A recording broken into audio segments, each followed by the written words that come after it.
नमस्कार प्यारे दोस्तों, स्वागत है एक बार पुनः आपके अपने पसंदीदा यूट्यूब चैनल हमारी परीक्षा पर।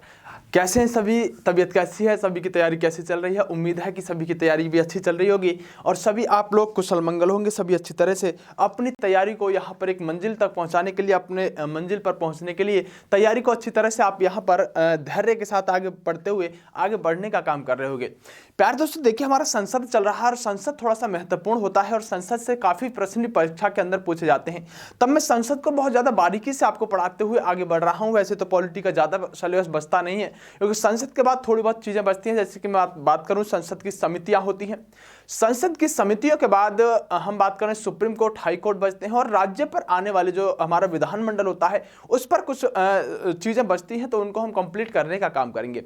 फिलहाल आज जो हम बात करने वाले हैं, आज हम संसद के ही एक टॉपिक को लेने वाले हैं और संसद के सत्रों को बात करने वाले हैं। यानी संसद में किस तरह के सत्र होते हैं, बजट सत्र कब से कब तक शुरू होता है, पहला सत्र कौन सा होता है, सबसे बड़ा सत्र, लंबा सत्र कौन सा होता है, उसके अलावा हम बात करें कि सबसे छोटा सत्र कौन सा होता है। इन्हीं सभी चीजों पर मैं आपके आज बात करने के लिए आप सभी के सामने आया हूं। लेकिन उससे पहले कुछ चीजें मैं आपको बताने वाला हूं, ध्यान से सुनिएगा मेरी बात को। देखिए, सबसे महत्वपूर्ण प्रश्न एक आपसे पूछा जाएगा और बड़ा अच्छा सा प्रश्न बनता है कि आप ये बताइएगा कि जो सदन के अंदर दो लोग होते हैं, एक तो आप कह सकते हैं सभापति। कौन होते हैं सर? सभापति होते हैं। और दूसरे होते हैं सभापति के अलावा यहां पर अध्यक्ष। जैसे कि सभापति किसमें होंगे, तो आप कह सकते हैं सर ये सभापति तो राज्यसभा के अंदर होंगे, और सर अध्यक्ष कहां होंगे, तो अध्यक्ष होंगे सर हमारे लोकसभा के अंदर। तो शानदार से एक प्रश्न बनेगा कि सभापति जो होंगे, ये सभापति और अध्यक्ष जो होंगे, क्या इनको मत देने का अधिकार होगा? यानी मत देने का अधिकार होगा? तो आप ध्यान रखिएगा, इनको मत देने का अधिकार नहीं होता है। मत देने का अधिकार नहीं होता है। और ये मत कब देंगे, इस बात को भी ध्यान से सुनेगा। ये मत तो दे सकते हैं, वैसे सामान्य भाषा में हम कहें कि इनको मत देने का अधिकार है, तो हम कहेंगे कि इनको मत देने का अधिकार नहीं है। लेकिन ये मत एक स्थिति में दे सकते हैं, ये अपने मत का प्रयोग निर्णायक रूप से कर सकते हैं। ये अपने मत का प्रयोग निर्णायक रूप से कर सकते हैं। मतलब क्या है सर? मतलब यह है निर्णायक का कि जब सदन के अंदर किसी भी सदन के अंदर, राज्यसभा या लोकसभा के अंदर, जब ऐसी स्थिति आ जाती है जिस समय मत बराबर हो और कोई भी बिल या कोई भी विधेयक पास होने से ऐसी स्थिति में आ गया हो जब 50-50% दोनों तरफ इस पर मत पड़े हो, तब जो यहां पर सभापति होंगे या जो लोकसभा में अध्यक्ष होंगे, इस समय ये मत देकर अपना वोट का प्रयोग करके ये निर्धारित कर सकते हैं कि अब इस मत को पास करना है या फिर यहां पर यही रोकना है। तब अपने निर्णायक मत का प्रयोग कर सकते हैं। एक तो सामान्य सी बात है, यह है कि सभापति और अध्यक्ष इनको मत देने का अधिकार नहीं होता, लेकिन निर्णायक मत का प्रयोग ये लोग कर सकते हैं। सामान्य सी बात है, अच्छी तरह से आप समझ गए होंगे। आगे बात करते हैं। देखिए, अगर प्यारे दोस्तों जो हमारा संसद है, इस संसद के अंदर जो भी सदस्य चुनकर जाते हैं, अगर संसद के सदस्यों की मैं लिख देता हूं, संसद के सदस्यों के योग्यता पर कोई प्रश्न उठता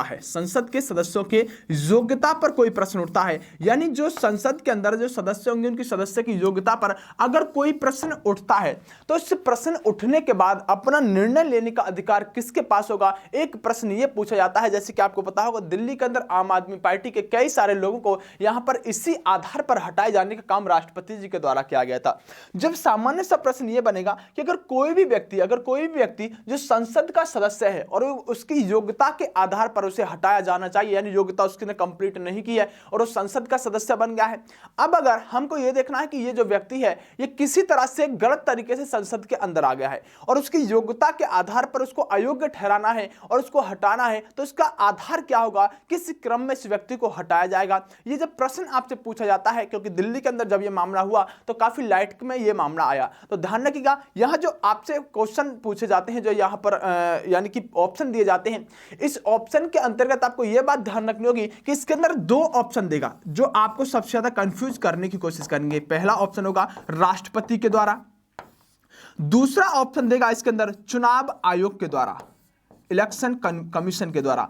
तो ध्यान रखिएगा, आपको ध्यान देना है इस बात को कि जो संसद के अंदर जो भी सदस्य चुनकर जाएंगे उनको योग्यता का निर्धारण करना, उनको अयोग्य ठहराना, या वो योग्य है या अयोग्य है, जब ऐसी कोई चीज सदन में आती है तो ध्यान रखिएगा उनको हटाने का अधिकार राष्ट्रपति को होगा या चुनाव आयोग को होगा या संसद को होगा या इनमें से कोई नहीं, ऐसा ऑप्शन आ रहा होगा। तब आप ध्यान रखेंगे आपको ढूंढना क्या होगा ऑप्शन, निश्चित रूप से जब ऐसे व्यक्ति को सदन से हटाया जाना है, योग्यता का निर्धारण करना है, और योग्यता के निर्धारण करने के बाद उस व्यक्ति को हटाना है सदन से, जो कि यहां पर चुनकर लोकसभा के अंदर या राज्यसभा के अंदर पहुंच गया है, तब राष्ट्रपति क्या करेंगे, राष्ट्रपति चुनाव आयोग से सलाह लेंगे। क्या लेंगे, राष्ट्रपति चुनाव आयोग से सलाह लेंगे, और चुनाव आयोग से सलाह लेने के बाद उस व्यक्ति को अपने आधार पर हटाने का काम करेंगे। तो अब ऑप्शन क्या बनेगा जो इसमें सबसे बेहतरीन बनना चाहिए, ऑप्शन ए बनेगा चुनाव आयोग की सलाह पर, चुनाव आयोग की सलाह पर राष्ट्रपति, चुनाव आयोग की सलाह पर, चुनाव आयोग की सलाह पर राष्ट्रपति, चुनाव आयोग की सलाह पर राष्ट्रपति संसद के अंदर चुने गए किसी अयोग्य व्यक्ति को हटाने का काम करेंगे। यानी कि चुनाव आयोग के सलाह पर राष्ट्रपति संसद के अंदर चुने गए किसी अयोग्य व्यक्ति को हटाने का काम करेंगे, क्योंकि राष्ट्रपति जी को क्या पता, राष्ट्रपति जी को क्या पता कि संसद के अंदर कोई सदस्य चुनकर आ गया है उसके लिए क्या योग्यता चाहिए, क्या योग्यता नहीं चाहिए, वो सारी कंडीशन को फुलफिल करता है या नहीं करता है। तो ये सारी बात कौन बताएगा, चुनाव आयोग ही तो बताएगा। तब कह सकते हैं कि चुनाव आयोग की सलाह पर राष्ट्रपति उस व्यक्ति को हटाने का काम करेंगे। दूसरा एक और शानदार सा प्रश्न आप सभी के सामने बनकर आता है कि अगर कोई भी व्यक्ति जो सदन की बैठक होती है, सदन की बैठक का मतलब है कि जो जिस सदन का वह सदस्य है उसकी बैठक होती है, सदन की बैठक में अगर कोई भी व्यक्ति बिना बताए, बिना किसी को यहां पर जानकारी दिए, अगर कोई भी व्यक्ति 60 दिन तक अनुपस्थित रहता है, मतलब 60 दिन तक अनुपस्थित रहता है, तो ध्यान रखिएगा अगर कोई भी ऐसा व्यक्ति है जो 60 दिन से अधिक तक, 60 दिन से अधिक तक या 60 दिन भी अगर वह व्यक्ति यहां पर अनुपस्थित रह जाएगा तो उस व्यक्ति की सदस्यता उस सदन से समाप्त कर दी जाएगी। यह प्रश्न भी आपसे कई बार पूछा जाता रहा है कि कोई व्यक्ति अगर सदन की बैठकों में लगातार कितने दिन तक ना पहुंचे जिसकी वजह से उसकी सदस्यता को खत्म कर दिया जाएगा, तो आप कहेंगे अगर सर 60 दिन तक कोई व्यक्ति अनुपस्थित रहता है सदन की बैठकों से तो निश्चित रूप से उसकी सदस्यता को खत्म कर दिया जाएगा। यह बात भी आपको ध्यान रखने वाली होगी। उसके अलावा प्यारे दोस्तों मैं आपसे आगे बात करूं, एक और प्रश्न आपसे पूछा जा सकता है जो बड़ा बेहतरीन सा प्रश्न होगा। वो प्रश्न यह होगा कि अगर कोई व्यक्ति जो कि यहां पर चुनाव लड़ता है और चुनाव लड़ने के बाद अगर कोई व्यक्ति यहां पर कह सकते हैं कि 2 वर्ष से अधिक अगर कोई व्यक्ति 2 वर्ष से अधिक की यहां पर क्या पाता है, सजा पा लेता है, 2 वर्ष से अधिक की सजा पा लेता है, तो हमारे कानून के अंदर एक यहां पर कानून बनाया गया है हमारे भारत के अंदर कि वह व्यक्ति 6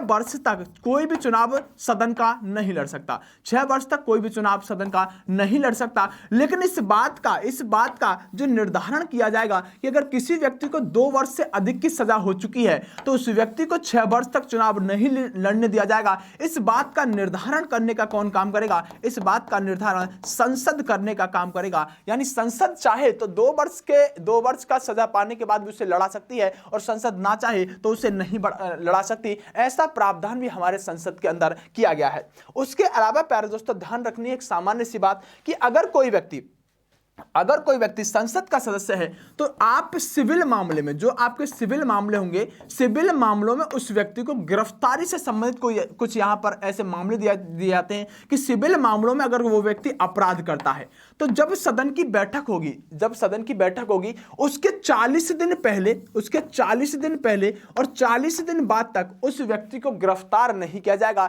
ये गिरफ्तारी संबंधित उसके अधिकार होते हैं जो कि यहां पर सदन के अंदर व्यक्ति बैठेगा वह 40 दिन पहले, जब सदन की बैठक होगी उससे 40 दिन पहले और 40 दिन बाद तक उस व्यक्ति को गिरफ्तार नहीं किया जाएगा। लेकिन वह कैसे मामले होने चाहिए, सिविल मामले होने चाहिए। अगर वो आपराधिक मामले हुए तो आपराधिक मामलों में उस व्यक्ति को गिरफ्तार किया जा सकता है। ये कुछ ऐसी चीजें हैं जो सदन के लोगों को, जो सदन के अंदर बैठते हैं, संसद के अंदर बैठते हैं, उनको विशेष प्रकार का अधिकार देने का काम करती हैं। आशा करता हूं, उम्मीद करता हूं कि बहुत अच्छी तरह से आपको ये बात समझ में आई होंगी। चलिएगा बात करते हैं सदन के सेशनों के बारे में। देखिए प्यारे दोस्तों ध्यान रखिएगा कि जो संसद के सत्र होते हैं, संसद के जो सत्र होते हैं, ये संसद के सत्र 3 तरह के होते हैं। कितने तरह के होते हैं? 3 तरह के होते हैं। मतलब क्या है? मतलब यह है कि जो संसद की बैठकें होंगी वो बैठकें 3 तरह से बैठकें होंगी और उनके कुछ महीने और उनको किसी नाम से जाना जाता है, उनके बारे में हम आज पढ़ने की कोशिश करते हैं। देखो, पहला होता है बजट सेशन, यानी कि आप क्या कहेंगे,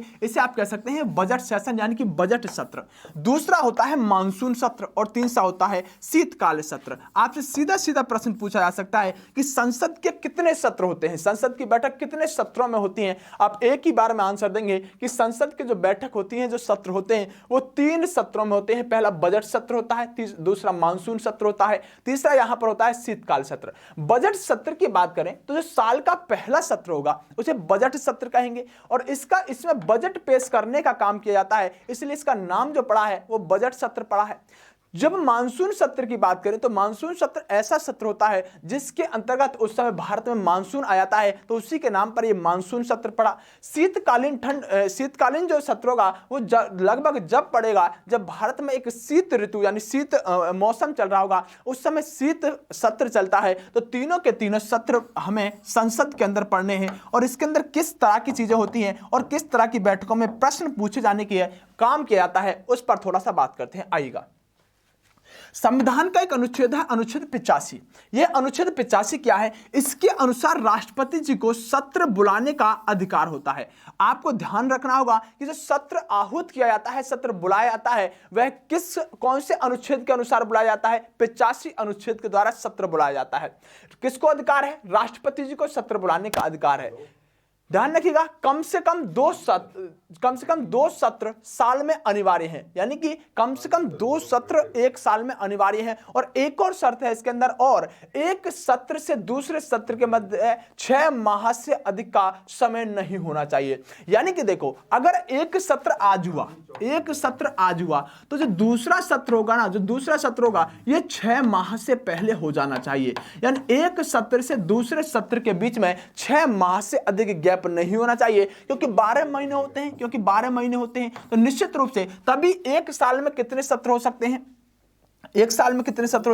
यहां पर निश्चित रूप से हम कह सकते हैं एक साल में कम से कम 2 सत्र तो निश्चित होने ही चाहिए। एक साल में कम से कम 2 सत्र तो निश्चित रूप से होने ही चाहिए। और एक सत्र से दूसरे, क्योंकि 5 साल के लिए सरकार बनेगी ना, तो 6 महीने से अधिक का गैप नहीं होना चाहिए एक सत्र से दूसरे सत्र में, और एक साल में 2 सत्र कम से कम होने चाहिए। तो ये बात भी आप निश्चित रूप से अच्छी तरह से समझ गए होंगे।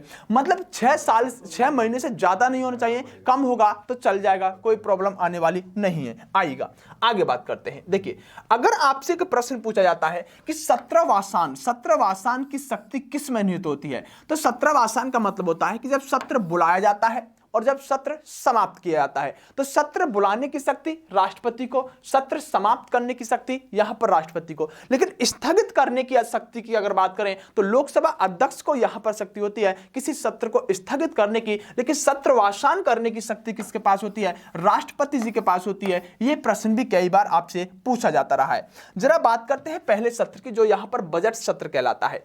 बजट सत्र प्यारे दोस्तों, आप सभी अच्छी तरह से जानते हैं कि फरवरी के अंदर हमारे यहां पर बजट लाया जाता है। और ये जो बजट सत्र है, ये बजट की वजह से इसका नाम पड़ा है बजट सत्र, क्योंकि इसमें बजट सत्र में बजट लेकर आती है जो भी सरकार होती है। इसका समय जो रहेगा, कब रहेगा? फरवरी से मई तक। अगर बात करें, ये एक बहुत लंबा समय हो जाता है, क्योंकि आप अच्छी तरह से जानते हैं कि इसके बीच में फरवरी चलेगा, मार्च चलेगा, अप्रैल चलेगा, अप्रैल के बाद मार्च चलेगा, अप्रैल चलेगा, और फिर आगे भी इस तरह से मई तक चलने का काम करेगा। तो ध्यान रखिएगा, ये संसद का सबसे बड़ा सत्र होता है। अगर 1 नंबर का प्रश्न आपसे सामान्य सा पूछा जाए कि तीनों सत्रों में संसद का कौन सा सत्र ऐसा होता है जो सबसे लंबी अवधि तक चलता है, सबसे बड़ा सत्र होता है, तो बजट सत्र रहने वाला होगा। दूसरा प्रश्न यही से पूछा जाएगा कि ये बताओ साल का सबसे बड़ा सत्र कौन सा होता है, तो दूसरे नंबर का प्रश्न सामान्य सा बनेगा, साल का पहला सत्र जो होगा वह यहां पर बजट सत्र होगा, जो फरवरी माह में शुरू हो जाएगा। बात क्लियर हो जानी चाहिए, बात बहुत अच्छे से क्लियर हो जानी चाहिए। बजट सत्र है, फरवरी से मई तक चलेगा, साल का पहला सत्र होगा, क्योंकि फरवरी से पहले तो यहां पर अभी हम शीतकाल की बात करेंगे जो पिछले चल चुका होगा। फरवरी से मई तक चलेगा, ये सबसे बड़ा होगा, क्योंकि फरवरी से मई तक काफी समय हो जाएगा महीनों का। बात करें साल का सबसे बड़ा सत्र होगा, इसका मतलब क्या हुआ कि ये साल का सबसे बड़ा सत्र इसलिए होगा, ये सबसे बड़ा सत्र होता है और ये साल का सबसे बड़ा सत्र होता है। यहां पर टाइपिंग मिस्टेक हो गई है, ये साल का सबसे पहला सत्र होता है और ये सबसे बड़ा सत्र होता है। सबसे पहला सत्र होता है और ये सबसे बड़ा सत्र होता है, इस बात को अपने माइंड में सेट रखिएगा, आइएगा। दूसरा होता है प्यारे दोस्तों मानसून सत्र। दूसरा कौन सा होता है? दूसरा होता है मानसून सत्र। ये जुलाई से सितंबर तक चलता है और इसको हम ज्यादा इसमें नहीं जाने की कोशिश करेंगे, बस प्रश्न पूछा ही जाएगा। तो कौन कौन से तरह के संसद के अंदर सत्र होते हैं उनके बारे में पूछेगा। पहला हो गया बजट सत्र, दूसरा हो गया मानसून सेशन यानी मानसून सत्र, और तीसरा होता है शीतकालीन सत्र। ये आपसे टाइम कई बार पूछ लेगा, जैसे कि अगर अच्छा प्रश्न बनाना चाहा कि मानसून सत्र जो होता है वो कब से कब तक चलता है, ऐसे प्रश्न कई बार पूछने की संभावना रहेगी। या शीतकालीन सत्र कब से कब तक चलेगा, तो नवंबर से शुरू होकर दिसंबर, यानी ये सबसे छोटा सत्र माना जाएगा। लिखा भी होगा ये साल का अंतिम सत्र होगा, ये साल का अंतिम सत्र होगा और सबसे छोटा सत्र होगा। कौन सा? सबसे छोटा सत्र होगा। तो दोनों ही चीजें आपको याद रखनी चाहिए। सबसे बड़ा कौन सा होता है? जो सबसे पहले होता है वो सबसे बड़ा होता है, जो सबसे बाद में होता है वो सबसे छोटा होता है। तो निश्चित रूप से ये तीन तरह के सत्र आपको संसद के अंदर देखने के लिए मिलती हैं। और यहां पर ध्यान देंगे, ये तो बात करी मैंने एक साल की, एक साल में किस तरह से हम संसद की बैठकों का आयोजन करते हैं। 3 सत्र होते हैं, तीनों तरह से हम संसद के अंदर बैठकों का आयोजन करते हैं। अब बात करते हैं एक दिन की। आपको अच्छी तरह से पता होगा कि मैंने एक चीज आपको बताई थी कि जब हमारी 9 दिसंबर 1946 को संविधान सभा की पहली बैठक हुई, तो दरअसल उस समय मैंने आपको एक टाइम बताया था कि यह बैठक 11 बजे हुई थी। कितने बजे? 11 बजे हुई थी। और 11 बजे यह बैठक हुई, वहां से कॉन्सेप्ट निकल कर आता है कि हम अपने सदन की जो संसद होता है, संसद के अंदर जो हम बैठक करते हैं, सदन का जो सत्र चालू होता है वो भी इसीलिए 11 बजे चलता है क्योंकि 9 दिसंबर 1946 को हमने क्या किया था, जब पहली बैठक हुई थी 9 दिसंबर 1946 को, तो वह भी 11 बजे हुई थी। तब हमारे सदन की कार्यवाही आज भी 11 बजे ही होती है। तो जो सदन की कार्यवाही शुरू होगी सुबह, वो कितने बजे से होगी? 11 बजे से होगी। अगर एक दिन की बात करें तो सदन की कार्यवाही कितने बजे से होगी? 11 बजे से होगी। और इसको 3 स्लॉटों में बांटने की हम कोशिश करेंगे। पहला स्लॉट क्या होगा? जब हम 11 बजे से 1 बजे तक सदन की कार्यवाही को देख रहे होंगे, उसके बाद 1 से 2 बजे क्या होगा? 1 से 2 बजे इनका लंच होता है, लंच टाइम होता है। और तीसरा जो यहां पर स्लॉट होता है 2 बजे के बाद होता है। यानी कि आपने 3 तरह से इन चीजों को बांटने की कोशिश की। एक तो सुबह वाला टाइम जो 11 से कितने बजे तक होगा? 1 बजे तक होगा। उसके बाद 1 से 2 तक क्या होगा? लंच होगा सदन के अंदर। उसके बाद क्या होगा? 2 बजे के बाद इसका 3, 4, 5 बजे तक आगे चलता रहता है। ये सदन की थोड़ी सी टाइमिंग होती है जो एक दिन के लिए निर्धारित की जाती है। अब हम बात करेंगे सर 11 बजे से यहां पर शुरू होता है और 1 बजे तक चलता है, इसके अंदर क्या कार्यक्रम चलता है? 2 बजे लंच होने के बाद, इसके बाद जो यहां पर 2 बजे के बाद यानी कि 1 से 2 लंच होने के बाद जो 2 बजे के बाद कार्यवाही चलती है, वह क्या कार्यवाही से चलती है संसद के अंदर, इस पर थोड़ी सी हम चर्चा करते हैं। आइएगा, देखिए जो हमने पहला देखा, जो 11 से 12 बजे तक की कार्यवाही चलेगी, इस कार्यवाही को एक नाम दिया जाता है संसद के अंदर, इसको प्रश्नकाल कहा जाता है। क्या कहा जाता है? प्रश्नकाल कहा जाता है। सीधा प्रश्न क्या पूछा जाएगा कि सिर्फ इतना बताओ कि संसद के अंदर प्रश्नकाल कितने बजे से कितने बजे तक चलता है। तो आप कहेंगे कि संसद में प्रश्नकाल 11 बजे से लेकर 12 बजे तक 1 घंटे का समय जो होता है, यह संसद का प्रश्नकाल का समय कहलाता है। और इस नाम से आपको पता चल रहा होगा कि इसके अंदर क्या होगा? प्रश्न काल मतलब प्रश्नों को पूछे जाने वाला समय, काल मतलब समय, प्रश्न मतलब क्वेश्चन। तो प्रश्न पूछे जाने का जो समय है वो 11 बजे से 1 बजे तक है। अब इसके अंदर आप क्या करेंगे? प्रश्न पूछेंगे, मतलब बैठक होगी और बैठक के अंदर प्रश्न किस तरह से पूछे जाएंगे। तो देखिए, प्रश्न प्रमुख रूप से 3 तरह के प्रश्न पूछे जा सकते हैं। और तीनों तरह के प्रश्नों की अगर हम बात करें तो पहले प्रश्न होते हैं तारांकित प्रश्न। तारांकित प्रश्न कब पूछे जाते हैं? सीधा प्रश्न बन सकता है। आप कहेंगे प्रश्न काल में 11 बजे से 12 बजे तक तारांकित प्रश्नों को पूछे जाने की यहां पर संभावना रहती है। अगर बात करें सर तारांकित का मतलब क्या है, तो तारांकित का मतलब आप ऐसे समझिएगा कि जिस प्रश्न पर आप स्टार लगाएंगे, जिस पर तारा, स्टार, सितारा लगाएंगे, वह प्रश्न क्या कहलाएगा? वह प्रश्न तारांकित प्रश्न कहलाएगा। और तारांकित प्रश्न के जवाब से संबंधित जो क्रियाकलाप है वे आपके लिए बहुत ज्यादा आवश्यक है। जैसे देखो, मानो कि किसी भी व्यक्ति से 11 से 12 के बीच में कोई प्रश्न पूछा गया और उस प्रश्न को तारांकित प्रश्न में रखा गया। पहली बात तो यहां पर सबसे बड़ी प्रश्न यही बन जाएगा, सर ये कैसे निर्धारित होगा कि कोई प्रश्न तारांकित प्रश्न है या नहीं है। तो ध्यान रखिएगा, कोई प्रश्न तारांकित प्रश्न है या नहीं है, इस बात का निर्धारण करने का काम लोकसभा के अध्यक्ष या सभापति करने का काम करेंगे कि कौन से प्रश्न को तारांकित प्रश्न की श्रेणी में रखा जाए, कौन से प्रश्न को तारांकित प्रश्न की श्रेणी में ना रखा जाए। फिर भी हम बात करते हैं, अगर कोई प्रश्न तारांकित प्रश्न की श्रेणी में रखा गया तो इसके लिए जवाबदेही किस तरह से होगी। सबसे पहली बात तो ये होगी कि जो प्रश्न तारांकित प्रश्न की श्रेणी में रखा गया और किसी मंत्री से वह प्रश्न अगर किसी ने पूछा सदन के अंदर, तो सबसे पहली बात है, अगर वो तारांकित प्रश्न है तो वो एक महत्वपूर्ण प्रश्न होगा, और उसका जवाब जो देना होगा उसका जवाब मौखिक रूप से देना होगा, यानी कि उसका उत्तर मौखिक उत्तर देना होगा, बोलकर उसका उत्तर देना होगा। और दूसरा, जो तारांकित प्रश्न होगा इस पर आप पूरक प्रश्न पूछ सकते हैं। मैं आपको जो समझाने की कोशिश कर रहा हूं उस बात को बहुत गौर से सुनने की कोशिश कीजिएगा कि तारांकित प्रश्न जो होते हैं वो महत्वपूर्ण प्रश्न होते हैं, उस पर मंत्री को जवाब देना ही देना होता है, और वो जो जवाब दिया जाता है वो बोल कर दिया जाता है, मौखिक रूप से जवाब दिया जाता है। और तारांकित प्रश्नों पर पूरक प्रश्न पूछे जाने की यहां पर आपको अनुमति होगी। अब समझ में नहीं आया सर पूरक प्रश्न क्या होंगे। मैंने जैसे कहा कि भारत के अंदर मानो मैं मंत्री हूं और मैं सदन के अंदर मुझसे तारांकित प्रश्न किसी ने पूछा, और तारांकित प्रश्न यह पूछा गया कि सीएए जब भारत में आएगा तो सीएए से आप क्या यहां पर भारत की तस्वीर को किस तरह से बदलने का काम करेंगे, किस तरह से भारत में प्रभावी होगा, और क्या इसके फायदा और क्या इसके नुकसान होंगे। ऐसा प्रश्न यहां पर मुझसे पूछा गया।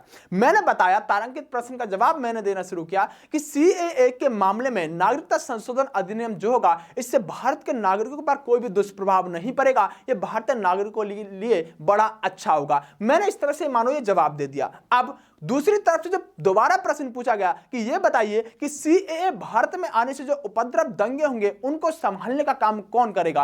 अब ये दूसरा प्रश्न जो दोबारा पूछा गया है इसी को कहेंगे पूरक प्रश्न, यानी जो प्रश्न आपने पूछा था उसका जवाब मैंने दे दिया, जब दूसरा प्रश्न उसी प्रश्न से संबंधित पूछा गया तो वह कौन सा होता है, वह पूरक प्रश्न होता है। बेहतरीन से बेहतरीन प्रश्न निकल कर आएगा कि ये बताइएगा पूरक प्रश्न किस प्रश्न में पूछा जा सकता है, किस प्रश्न में नहीं पूछा जा सकता, कौन से प्रश्नों का जवाब संसद के अंदर मौखिक रूप से दिया जाता है, कौन से प्रश्नों का जवाब सदन के अंदर लिखित रूप से दिया जाता है। तो यह बहुत जरूरी बात होती है कि तारांकित प्रश्न जो भी होंगे वो महत्वपूर्ण प्रश्न होंगे, उनका जवाब आप मौखिक रूप से देने का काम करेंगे, और तारांकित प्रश्नों पर आपको अधिकार है कि आप इन पर पूरक प्रश्न पूछ सकते हैं। तो तारांकित प्रश्न कितने बजे से कितने बजे तक पूछे जाएंगे, प्रश्न काल में पूछे जाएंगे, 11 बजे से 1 बजे तक पूछे जाएंगे, और जो यहां पर तारांकित प्रश्न होंगे वो महत्वपूर्ण होंगे, मौखिक उत्तर देना होगा। इस पर पूरक प्रश्न यानी क्रॉस क्वेश्चन आप इस पर कर सकते हैं। आइएगा आगे बात करते हैं साधारण प्रश्न। चलिएगा आगे बात करते हैं अतारांकित प्रश्न, यानी कि क्या होगा, अगला प्रश्न हो सकता है अतारांकित। कौन सा? अतारांकित। जो अतारांकित प्रश्न होंगे, इन अतारांकित प्रश्नों में ये प्रश्न भले ही थोड़े सामान्य होंगे, साधारण प्रश्न होंगे, लेकिन इन पर जवाब किस तरह से दिया जाएगा इस बात को थोड़ा समझने की कोशिश करेंगे। जो अतारांकित प्रश्न होंगे मेरे प्यारे दोस्तों, ये अतारांकित प्रश्न बिल्कुल कैसे होंगे, साधारण प्रश्न होंगे, और अतारांकित प्रश्नों का जवाब कोई मंत्री लिखित उत्तर देगा। अब की बार मौखिक नहीं होगा, अब की बार लिखित उत्तर होगा, और इस पर पूरक प्रश्न नहीं हो सकता। यानी कि आपने कोई प्रश्न पूछा, उस प्रश्न का जवाब मैं आपको लिखित रूप में दे दूंगा, और लिखित रूप में देने के बाद अब आप क्रॉस क्वेश्चन नहीं कर सकते, अब आप मुझसे पूरक क्वेश्चन नहीं कर सकते, तब एक सामान्य सा प्रश्न बनेगा जो बड़ा बेहतरीन सा बन जाएगा चल के आगे, कि यह बताइएगा कि कौन से प्रश्न के अंतर्गत सदन के अंदर आप पूरक प्रश्न नहीं पूछ सकते। दूसरा बन सकता है कि यह बताइए कि कौन से प्रश्न ऐसे होते हैं सदन के अंदर जिनका जवाब लिखित रूप में देने का काम किया जाता है। तो आप कहेंगे अतारांकित प्रश्नों में लिखित रूप से जवाब दिया जाता है, और अतारांकित प्रश्नों में ही पूरक प्रश्न पूछे जाने की संभावना नहीं होती, आप पूरक प्रश्न नहीं पूछ सकते। देखिए वैसे भी आप समझ गए होंगे, अगर क्रॉस क्वेश्चन करने का मामला है तो जब हम बात करेंगे आपस में तभी तो हम एक दूसरे से पूरक प्रश्न पूछ सकते हैं। तो जो मौखिक उत्तर दिए जाते हैं उन पर पूरक प्रश्न पूछा जाता है। जब मैं लिख कर दूंगा, लिखकर आपके पास 2-4 दिन में पहुंचा, वो पढ़ लिया आपने, देख लिया, तो फिर आप क्रॉस क्वेश्चन क्या करेंगे। तो निश्चित रूप से आइडिया से इसको आप याद कर सकते हैं, किसमें पूरक प्रश्न पूछा जा सकता है, किसमें नहीं पूछा जा सकता। आइएगा, एक होता है अल्प सूचना प्रश्न। ये अल्प सूचना प्रश्न क्या होता है? तीसरे तरह के प्रश्न होते हैं, पहले तारांकित, दूसरे अतारांकित, एक होता है अल्प सूचना प्रश्न। ये क्या होता है? तत्कालिक विषयों पर नोटिस देकर प्रश्न पूछा जाता है। जैसे कि सदन के अंदर कोई भी मामला चल रहा है, तब अल्पकालीन यानी अल्प सूचना प्रश्न जो होते हैं, कोई तत्कालीन मामला आ गया, जैसे कि भारत के अंदर झंडा तिरंगा यानी कि एक समुदाय का झंडा जब लाल किले पर फहरा दिया गया तो तत्कालिक विषय हो गया। यहां पर सरकार से जब हम कोई प्रश्न पूछेंगे तो ऐसा प्रश्न अल्प सूचना प्रश्न वाला प्रश्न माना जाएगा। उम्मीद करता हूं तीनों तरह के प्रश्न आपको अच्छे से समझ में आ गए होंगे। लेकिन 11 से 12 के बीच में सारी कार्यवाही चल रही थी। यह कार्रवाई सदन में कब चल रही थी? 11 बजे से 12 बजे तक की कार्रवाई चल रही थी। अब जैसे ही 12 बजे तो 12 से 1 बजे के बीच के समय को यहां पर सदन के अंदर कहा जाता है शून्यकाल। और यह प्रश्न वेरी वेरी मोस्ट इंपोर्टेंट होता है और कई बार इस तरह से प्रश्न पूछेगा आपसे कि यह बताइएगा शून्यकाल संसद के अंदर कितने बजे से कितने बजे तक होता है। तो आप एक लाइन में आंसर देंगे कि 12 बजे से 1 बजे तक का समय संसद में शून्यकाल कहलाता है। क्या होता है शून्यकाल? पहली बात तो यह भारत की देन है। यह दरअसल दुनिया के अंदर मामला था ही नहीं शून्यकाल का, तब भारत ने इसकी खोज की। वैसे तो मैं मानूं कि इसकी शुरुआत जो की गई है, वैसे तो ऑफिशियल रूप से ऐसा कुछ है नहीं कि 1962 से इसकी शुरुआत की गई है, फिर भी जवाहरलाल नेहरू के समय में यह प्रयोग में लाया जाने लगा था। तब भारत ही इसकी देन है और 1962 में इसका पहली बार प्रयोग किया गया। इस समय विषय निर्धारित नहीं होते, कोई भी किसी मंत्री से कैसे भी प्रश्न पूछ सकता है। मतलब आप जो हुड़दंग देखने के लिए आपको मिलता है संसद के अंदर, वह 12 बजे से 1 बजे तक के बीच में मिलता है। और 12 बजे से 1 बजे तक के बीच का जो समय होता है यह शून्यकाल का प्रश्न होता है। तब आप इसमें विषय बिना निर्धारित के ही कुछ भी अपनी प्रश्न किसी भी मंत्री से पूछ सकते हैं। और मंत्री का मतलब कि मंत्री ही मंत्री से पूछने का काम करेंगे और किसी भी सरकार पर कोई भी आरोप लगाकर उसका प्रति आरोप लगाकर उसको यहां पर खारिज कर सकते हैं आप अपनी तरफ से। मतलब कहने का यह है कि जो शून्यकाल होगा, ये शून्यकाल के अंदर जो पर्चे उड़ाए जाते हैं, जूते फेंके जाते हैं, कुर्सी तोड़ी जाती हैं, ये सारा का सारा मामला शून्यकाल के अंदर होता है। और आप कह रहे होंगे सर कई बार पर्चे फेंके जाते हैं, पर्चे फाड़े जाते हैं, तो यहां पर कार्रवाई क्यों नहीं होती उन मंत्रियों के ऊपर? तो ध्यान रखिएगा, सदन के अंदर हो रही किसी बैठक को आप न्यायालय में यहां पर पेश नहीं कर सकते, न्यायालय में चुनौती नहीं दे सकते। सदन की कार्रवाई में कभी भी न्यायालय इंटरफेयर नहीं करता है, यह बात आप निश्चित रूप से ध्यान रखिएगा। एक सदन के अंदर दर्शन दीर्घा होती है। आप अगर कभी सदन के अंदर जाना चाहते हैं और सदन के अंदर जाकर बैठकर वहां की बैठक को देखना चाहते हैं, किस तरह से प्रश्न पूछे जाते हैं, कौन सा सदन कैसे कैसे मंत्री बैठते हैं, कहां पर अध्यक्ष बैठते हैं, सभापति बैठते हैं और किस तरह से सारी की सारी कार्रवाई होती है, तो सदन के अंदर एक दर्शक दीर्घा बनी होती है। आप अपने जो आपके नजदीकी सांसद होंगे उनसे एक पास बनता है, उस पास को लेकर दर्शन दीर्घा में जाकर वहां सारी की सारी कार्रवाई को देख भी सकते हैं। दर्शन दीर्घा क्या होती है? तो दर्शन दीर्घा सदन के अंदर जो दर्शक होते हैं उनके लिए एक बनाई गई एक बहुत मतलब वहां तो नहीं बैठते जहां पर ये सभी मंत्री बैठते हैं, ऊपर एक रेलिंग लगाई होती है, वहां पर बैठकर देख सकते हैं। उसके बाद भी आप इतना तरह से समझ सकते हैं कि वहां पर जब बैठते हैं तो बड़ी सिक्योरिटी के साथ बैठते हैं। मतलब आप अपना मोबाइल नहीं ले जा सकते क्योंकि आप वहीं पर जाकर लाइव कर देंगे कि देखिए आज संसद में कार्यवाही में हिस्सा लेने का मौका हुआ और देश के गंभीर विषयों पर मुझे अपनी सलाह देने का मौका मिला, चाहे आप बहुत दूर से देख रहे हो, क्योंकि आप जानते हैं भारत के लोग हैं, टैलेंटेड लोग हैं।